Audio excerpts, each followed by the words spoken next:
Raptors Digest, what's up and welcome back. A 102-90 victory over the Washington Wizards at home, and you put yourself in a situation where over this home stretch, you got OKC, you got the Knicks, and you got the Kings. You have a reasonable chance to get back to 500, if not improve past that mark. You're going to be at home court for the whole thing, and we've started to turn a corner in terms of developing chemistry and finding roles within this team. The bench has really struggled, but tonight is a symbol of maybe turning that around too. There's a lot of good things to talk about here. I'll give my breakdown of the game in just the 1 minute period that I give myself and then get right into the main parts of it. However, I do got to remind you guys, go check out Ben and Riker's postgame. They're on live right now breaking down this huge victory. As I said, 102-90. You just love to see it. The Raptors had a big lead early. They never really looked back, and it was just, tip your hat. It was an awesome game, and as much as I slander, or I guess criticize Pascal Siakam, he showed up big time. But I'll get into all that in a moment. Gary Trent Jr. did not get over 2.5 3-pointers in the match, which is unfortunate. As you can see, I bet on that. He had 2 3-pointers already hit early on. He had a rough shooting performance versus the Bucks, which of course you win. I was happy about, but Gary only had 8 points, 8 rebounds.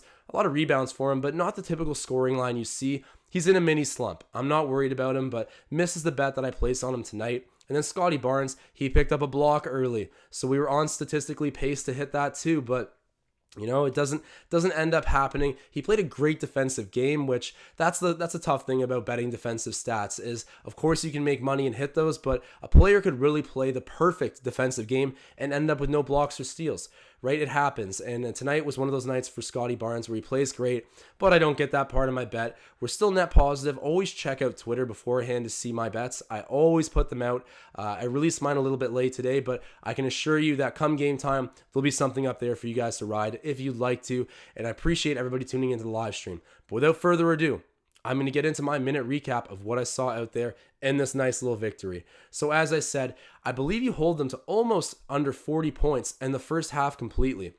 I think something like 14 points in the first quarter. As much as the Raptors were more locked in defensively than they typically are, I'll just admit that there was a lot of open missed opportunities for the Wizards who, Bradley Beal struggled tonight. I'll get into that. And my major takeaway of the game, it could be the takeaway, but I'll break it up into individual performances, is the bench coming to life. You desperately needed that. I believe the starters were top 3 in the league in terms of offensive production, whereas your bench was like 28th or 29th. The Raptors are a next man up group, and we had the bench mob culture here not so long ago. It's no mystery that we rely on those guys to keep us in games, and they haven't early on in the season, but some guys finding connections and chemistry that we haven't seen before, and it paying off big time. You hold on, stay the course, and end up with a 102-90 victory. This is huge for a number of reasons. As I said, I'm pushing away on a macro scale any crazy expectations for this group, but I'm a Raptors fan first, so just seeing W's, that's what you live for. I'm really excited about that, and let me get into my takeaways. So takeaway number 1, Siakam dominates first half, and that is an understatement. He was just everywhere. He had 24 points in the first half alone. He ended up shooting 12 free throws on the game, I believe. He might have even had a few more, but at very least, taking 12 shots from the free throw stripe and hitting 10 of them. This comes from the fact that he was playing bully ball. This is something where, I've been frustrated with Pascal sometimes, not getting it dirty, because that's the kind of player he came into the league as. That's really when he thrives, is when he's getting down low in the post, getting fouled, looking for his shots, right? He's not a super finesse guy. And tonight, he took it right at the Wizards, ended up drawing a ton of contact, and then getting his buckets as well. I swear, at one point in the first half there, he couldn't miss in the mid-range. I was eating my words on the live stream about trading Pascal. That's all fun and games, right? I still do feel a certain way about this from a business, practical standpoint, but I'm going to take the win, and I'm going to take a great 31-point performance from him. I think he was 31, 6, and 2, something along those lines, but ending up with a 31 piece on the night, and most importantly, a W. So I'm definitely giving Pascal Siakam his flowers on that one. Great performance by him. And as for my second takeaway, the Canadian connection. I talked about chemistry needing to cement itself on this team, the bench needing to turn itself around. Well, the Canadian connection of Boucher and Banton, your 1 and your 5 out there off the bench, it was looking exquisite tonight. That was something, I think the Raptors as of late have really struggled finding pick and roll chemistry. Even with Serge Ibaka, the pick and pop tended to be a bit more efficient. We've never been a heavy pick and roll team, but finally integrating this a bit more than we have before. they were finding a way to get all kinds of offense generated. And I got to give Chris Boucher credit. I've been hard on him. We know how good he can be, so to see him virtually disappear at times this season has been difficult to stomach. But tonight he was doing all the right things, and even though it wasn't a monster performance, he ends up scoring enough to have a big impact. And then Banton leading you with 6 assists off the bench. I know that's not a crazy mark to get to. We rank really low in pace of play and assists throughout the league, but still, a rookie to come out and lead you in that category and get a W and reverse what was otherwise a pretty bad narrative off the bench for them collectively. Well, I mean, you just love to see it. Shouts out to the Canadian connection. It's starting to form, and we desperately needed something going on. Anytime our 1 and our 5 are hooking up with some pick and roll action, I love it. Third takeaway of this game. Precious. He had 10, 14, and 2. I've been all season saying, get off Precious's back. He's young. He's athletic. He's got a motor. There's just so much to love about this guy. Of course, there's going to be hiccups. You're trying to start him in the NBA at 21 years old, only 6'9", which I know if you don't watch basketball, you're like, only 6'9". We need a 7-footer. That's still an apparent need on this team, but Precious Achiuwa, in terms of, the future as a bench 5 for us, I mean, it feels already kind of solidified to me. We're going to keep developing him until he gets there. And tonight he was a monster. It wasn't a crazy stat line, still a double-double, and just the energy hustle that he brought to the table. It was really a spark off of the bench. He needs his name mentioned among the different players, off of the bench. Just in this game entirely, I think Precious did end up starting. Kem Birch still out, but filling the role really well and getting a double-double along with a W. Let's stick the course with this guy. He will be worth it, I promise you.